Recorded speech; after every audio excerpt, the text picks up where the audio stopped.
and they just attacked. And then when I said that, it was like freedom. Like I said, I'm not encouraging violence. But to say, look, I'm not backing down. That for me was huge. So, fast forward again, like I went through high school and, I started drinking with my friends, started smoking weed with my friends, because my home life was horrible. And I needed something and somebody, all my friends, excuse me, I needed something and somebody and these friends, a group of friends to like be a soft place for me to fall. And they were. And I believe that we call it a God shot in AA, like, and I say AA because, eventually we'll get into that later. Friend from a town below, and, throughout those years, and so at one point, I guarantee you they'll sign up. And I was like, yeah, of course. And so he takes me to this rim company, and they tinted windows and they put rims on your car. And like you walk in, there's like the women from like music videos up and everything. And I remember the guy standing at the front, and my friend from the gym explained everything. And then eventually the guy at the front said, do you model? He's like, yes, we'll sign up. We'll sign up. Everything, we'll sign up. And then he said, do you model? And I was like, ah, like, yes. Like, this is perfect. This is God. Like, this is amazing. And I went to my car, grabbed all my photos, because I had worked my butt off to just photo after photo shoot after photo shoot. And he looked at it and he said, I can get you in music videos. And I was like, that's my in. But my full goal was to win an Oscar for a dramatic film. Like, that was like my ultimate goal ever since I was younger. And he said, come to my apartment tonight and we'll talk about it and we'll set a business deal. And I was so young, I had no idea. And so I'm homeless at this point. And so I'm desperate at this point. I am literally, I have nothing except grasping for possibilities. And I show up and he said, just wait out here because I'm going to take a shower. And I thought, hey, that's respectful. And I wait out, and then he comes and lets me in, and I sit on his couch while he gets ready and changes, and then he invites me back to his room, and I'm just like so naive and so freaking like desperate because my family abandoned me. I haven't heard from my father in years, and my grandfather hates me, and nobody loves, like, there's nobody. And so it's up to me to like hustle and figure this out and just do what I have to do. And so he invites me back. I sit on his bed and he's like, I know everyone out there except people who have been through this are going to go, why did you go back there? Why didn't you leave? Look, unless you're in the position and you're that young, you're 19 and you're codependent and you have never learned to set boundaries and you've watched the women, your mother in your life to like, and your grandmother to just give in to men and you're like, look, I can't trust them. Maybe you're my way out. And so he invites me back and he starts rolling a blunt of marijuana and I'm like, okay, well that's normal at this age, right?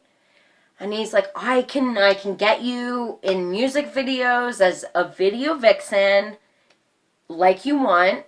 And that was my goal. That was my first step at that time. And he had a gun, which he did not pull out until after he said all this stuff. He kept going, like he knew, he dug for information of, well, what is your situation? And I was like, well, I was just in this magazine and my grandfather kicked me out because they said I was in a porn, and like I thought he was my friend, and he really worked on making himself my friend. And so wow. At that point he said, like, I can get you in these videos. And he just started saying things like, you know, you got to do what you got to do. Like, I get it. And he was like mixing like truth with like false. And I'm like, yeah, right? But wait, what's he doing? And one by one, like one at a time, his friend came in, his cousin came in. And then it was like, oh, another friend just so happened to come over, right? And I'm like sitting there like, oh, they're just like friends. It's his cousin. And then it just kept going, and I was like, oh my God, like, what's happening to me? And this is, whew, this is really hard to share. I looked up and I saw all his certificates of best salesman, and I was like, part of me was like, what's going on? And the other part was like, well, no, he promised to take care of me like a sister. Like he was like using all this terminology. And he pulled, like I said, there was a gun. He pulls out a gun and he pulls the camera on me. He pulls out a camera on me. And he threatens me and says, you're going to do this, and this is why, and this is what we're going to do. And, wow, this is, and I was, one by one, it just kept coming, a group of guys, and I was gang raped. And after the gang raped me, I told my story to them because he brought it out, and they were all like, oh, we got you. And I was like so manipulated, and I was like, but wait, this doesn't feel right. What, I'm so like effed up right now. And I woke up the next morning, I was curled in a ball. I had like nightmares the whole night. And I had nowhere to go. And I literally stayed in bed for a week. An entire week. Tried to deny what happened. But then I knew, like, there's no denying this. And so I finally freaked out on him. And it was like I was being trapped, like R. Kelly trapped all of his victims. Literally. It's like R. Kelly. It was like the R. Kelly story. And he tried to just like convince me that you have to do what you have to do. And then I would say, no, I'm not doing this. And then he would tell the other employees that he worked with for the store, she's not doing this. And I could hear them yelling at him to make me do this. And it was just a crap show. And then I remember going to work, and the guy I had the biggest crush on. Like, when I woke, first off, I stayed in bed for a week. And I literally could not move. I was like, when I woke up, it was literally like waking up to a nightmare. You know when you have a nightmare and then you wake up and you're like, oh, thank God. No, this was like I was in a nightmare and then I woke up and the nightmare was real. And that's what happened. And I remember texting a friend of mine, a guy that I had really liked. I mean, I was like in love with this guy, and he's like, I heard you got trained by a bunch of guys, basically. And I was like, oh my God. Oh my God. Like, really? Like, I get sexually assaulted in the most horrible way, and this is what I get? And so I left, and I slept in that car for a week. And then I called the guy that created this whole thing, and I said, bring me that tape. F you, bring me that tape. And he agreed, because he started to fall in love with me, I think. And he brought me the tape, and I was at the gym because I was sleeping behind the gym, and I ripped it to shreds and threw it in the trash. And then I was like, oh crap. Like, I don't even know if that was the right tape. And oh God. And so I had nowhere to go. And eventually, after a week of having nowhere to go, I literally, I couldn't tell anybody what happened to me, and I literally called him up because I had nowhere to go. I called my abuser up, which, let me say, is Stockholm Syndrome. And I was like, I need help. Like, I can't tell anybody what happened. I can't tell. I'm ashamed. And I started to walk into the gym. My head was down. I started to wear baggy shirts to cover my body. I felt like I was living a nightmare. And so he let me stay with him, but he fell in love with me. And that was not cool with me, because he was there to help me, but yet I hated him. I hated him for what he did, for what he pulled me into. And he ended up working for this company, and then I worked for the company. I met this guy that got out from a halfway house, and I was like, oh, he's cute. And he's not him. Go with him. And at first I was like, no, like, he's the devil. Like, I knew. But eventually I was like, became friends with this guy. And it got around, the rumor got around. And this guy said, I told him everything. And he said, I will literally let you stay at my place, and I will stay with my older girlfriend. I'll sleep at her place, this older woman. And so within that week, somehow it got around to the guy that my main assaulter, and that this was going on between me and this guy. And he said, are you in love with him? And then it turned into this huge issue. And he called him up at like 5 a.m. And the guy who got out of the halfway house was like, yes. I'll call him H. H was like, yes, I am in love with her. And I will come get her. So my main assaulter, I don't know what the word is. The guy that assaulted me and created this whole horrible thing was like, threw all my stuff in the front yard like a yard sale. And I'm literally at 6 a.m. and I'm sitting there. And I'm like, oh my God. What am I? And I'm like calling my grandparents. I'm like, can I use your car just to move my stuff? No. Like, my grandfather, it was like I was an enemy. No. I was screwed. Thankfully, he called this guy H, and he came, and I ran into his arms.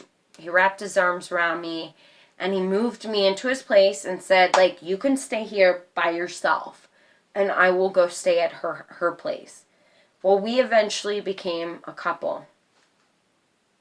And he eventually became, within a couple weeks, extremely abusive.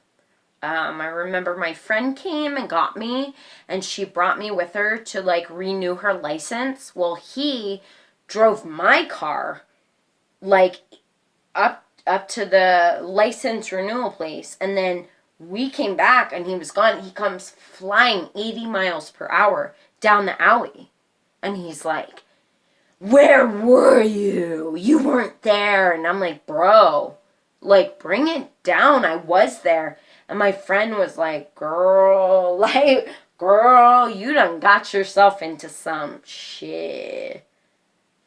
And that carried on for a while. I had no way out. I had nowhere to go. We moved to another place where I was pretty much held captive in a home upstairs because there were shootings outside. And we were in the ghetto. And I eventually just, he threatened. I started to read the Bible. I started to get really close to God. I started to read the Bible. Like, I started to read all these religious texts. And I just started to, like, pray to God. And, like, because I saw his control. And I stopped having sex with him because I was disgusted, pretty much. I was so grossed out. And he started staying out really late at night. And I'm going to wrap this up soon. And he, one night, after staying out all night, he came home, and he went to shower, and I went and I picked his sweatshirt up, and I smelled it, and it smelled of perfume, like covered in perfume, and I freaked out, because I knew. I was like, bro, like, I'm not that stupid. And he got out of the shower, and I, like, confronted him, and it turned into, like, a crap show. And he threatened to first within the days leading up, he tried to smuggle me with a pillow. Then he put his whole fist in my mouth so I couldn't breathe. And then that night, he ran away from me. I confronted it. He ran downstairs, and I grabbed him by the back, and I was like, "You're lying to me." Like, I was crazed. I was like, "Screw you. I am not that girl. I am not my mother." And he turns around, he's like, "I'll knock your effing teeth out. I'll effing kill you." And I'm like crouched down in this corner, and I was like, okay, now. That's when I rose up. Like, rise up. And I rose up, and I was like, no. I went upstairs, I put my shoes on, grabbed quarters, and I was like, no, goodbye. And I finally walked down the street in the middle of the ghetto. I was scared as crap. And I called my dad. And my dad thankfully goes, "We've been waiting for this." Because they knew about him putting his fist in my mouth. And I almost put my tooth through my entire face from it. And he threatened to kill me. And they're like, "God has been preparing us for this. We already knew." And I was like, oh my God, thank God. So my dad pulls up, takes me there. I end up signing up for college for acting, finally. And like, my dad paid for it. For the first time in my life, I was like, but I was paying rent to sleep on their couch downstairs. And I was working at LA Fitness all day. Well, first I was going school, and then I was working all night till 9 and then 12 a.m. at LA Fitness. And so that worked for only so long. And then I started to feel like the rift. And I was like, "Dad, like, I feel like I'm going to be kicked out." And he's like, no, why would you feel that way? Like, no, we love you. We're here for you, blah, blah, blah. And I'm like, I just feel it. I feel it. And sure enough, I went to the bathroom downstairs, which they had their bathroom. I went just to change my shirt. And apparently, the same half-sister that lied on me before is now how much older, and apparently she was going downstairs, and I closed the door as she was coming downstairs, and I come out. She had run upstairs and started saying that I had slammed the door in her face. And I go upstairs and I hear her saying this, and I pop up and I'm like, no, wait, that's a lie. And you know that's a lie. Why would I slam the door in your face? Like, it didn't, I was like, that makes no sense. Like, I love you. And instead of sticking up for myself, I ran. Like a codependent would do, is run away, right? Like the black sheep of the family. I was clearly the black sheep of the family the entire time, the scapegoat, which is all about, they find the one, usually a codependent, the one weak-minded person who cares so much about everyone else that they're willing to be like, the narcissist and the family can get away with scapegoating and black sheeping that one person. And that's what happened. I mean, it happened the entire way through, but finally I realized, like, oh my God, my grandparents wouldn't even listen to me. They blamed me when my dad punched me in my face. They blamed me. I was blamed. No matter what happened in the family, I was blamed. And so I packed underwear and my toothbrush, and I drove to a friend that came into the gym. I drove to her house, and that morning I had to open the gym at 6 a.m. And I opened the gym, and by the grace of God, one of the managers was like, "You're moving in with me. I got you." And within a week, suddenly at night, my dad and my stepmom walk in, and they're like, my stepmom first walks in, she's like, "Give me the keys." And I was like shaking, and I'm like, "Hold on." And I'm like, "Can you at least, like, you stole my father from me. Like, do you have to take everything from me?" Like, and the thing is, they convinced me to give my car to my ex-boyfriend. Just give it away. I just gave it away. And they promised me the night before, well, first off, they promised me, "You can use our car." Then the night before, I went back after my sisters attacked me, and they told me, they said, "This is what you need to say, because your sisters do not respect you," after she said I slammed the door in her face.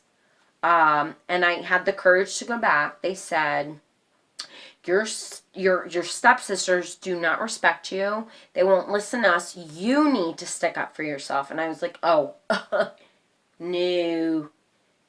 And then they're like, "No, you have to."